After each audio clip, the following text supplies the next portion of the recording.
An ordinary morning at the Édouard Herriot Hospital in the city of Lyon in the southeast of France. It's the largest general hospital in the region and receives the highest number of patients with mental health problems. Emmanuel Poulet is head of psychiatric emergencies. We're allowed to film one of his consultations. This 19-year-old student tried to kill himself by overdosing on drugs. A consumer of psychotropic drugs, the young man was in the process of detoxification. The last lockdown tipped him over. I felt so desperate. And I said to myself, nothing matters anymore. It's no use. I'll just put an end to it all. I thought it could get me out of the stalemate. I feel like I'm stuck in something. And with the current situation, we're literally stuck between four walls all the time. That doesn't help. While those already fragile before the health crisis are more exposed to stress generated by the pandemic, no one is immune, says the psychiatrist. You see a lot of new arrivals. We have patients who weren't identified as having mental health problems previously, it's clear. Given the set of parameters of instability and stress, whether epidemic, sociological or economical, we're entitled to think that there will be a significant increase in depressive disorders and anxiety disorders. Suicidal crises too, we've started to see it already. The man about to greet us at his home never imagined losing his grip to the point of wanting to die, as happened during the first lockdown. I experienced it as a feeling of deprivation of liberty, a feeling of oppression, a feeling of being locked away too. There was no more meaning to life. Everything you liked was banned. It was extremely stressful for me. How did you react to this?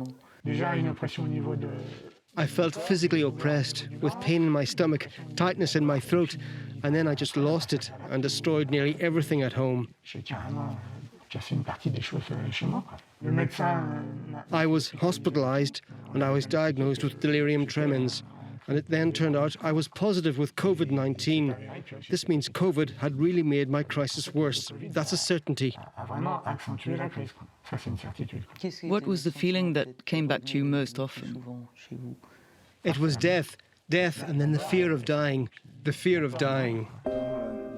It took him several months in hospital before he regained a taste for life, including a stay in the city's Vinatier Psychiatric Hospital. Back to here is where the health crisis has brought Benny, an assumed name. The young man had already been treated for mental disorders. He couldn't face the latest lockdown and asked to be hospitalized.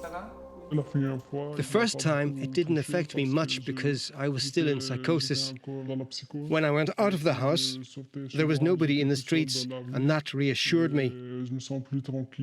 But this time, now that I've recovered a bit, I need the support of other people. I need society to work as before. A need shared by many. This psychiatrist and head of unit at the Vinatier Hospital is author of a book and survey on the psychological impact of lockdown. He fears the impact of the health crisis over time as the pressures accumulate. You've the first lockdown, which left traces, and then another lockdown that comes in a period when there's a decrease in brightness and winter depressions. You've the economic crisis that's setting in, people who are in distress as regards to their jobs or their small businesses.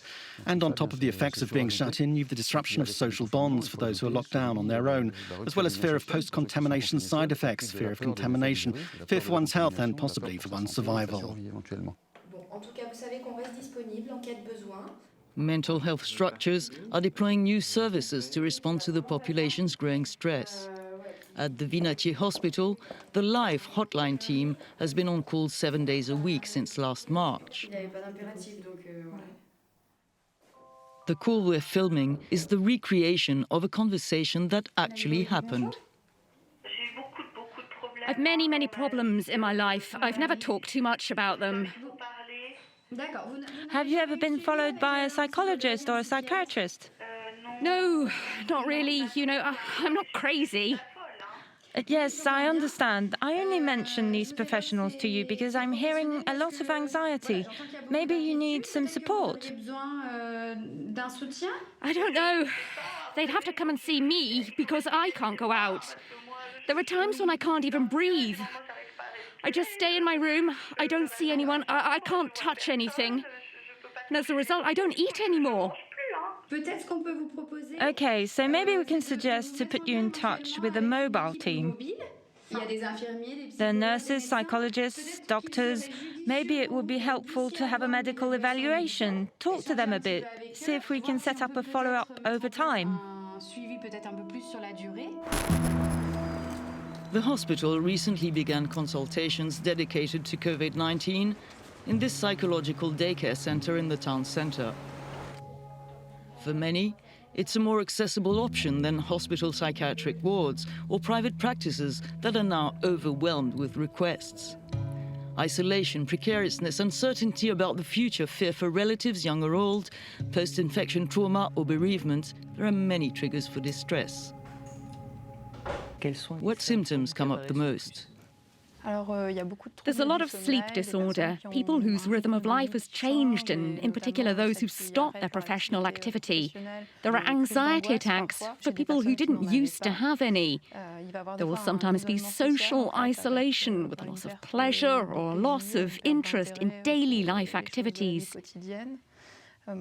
We also see obsessive-compulsive disorders with patients who will, for example, frantically clean their homes. And with the second wave, we see there are people whose symptoms worsen, and unfortunately, many don't dare have a consultation. And unfortunately, once the psychiatric pathology sets in, you have to seek professional help because over time, there's little chance of it improving on its own. Is there anything you could say to people who may be in your situation or who are worried? They shouldn't stay in their corner. They should always ask for help. That's the most important thing. Destigmatizing mental health and increasing resources are the priorities, professionals argue, in order to overcome the next wave of the coronavirus, which they say will be psychiatric. How do you see the future? I want to believe that this is all going to end, because everything has an end. And then we'll manage to move on to something else. I tell myself it's just a bad phase to get through. That said, I can't imagine the future, but I want to imagine it positively. That's what I hold on to.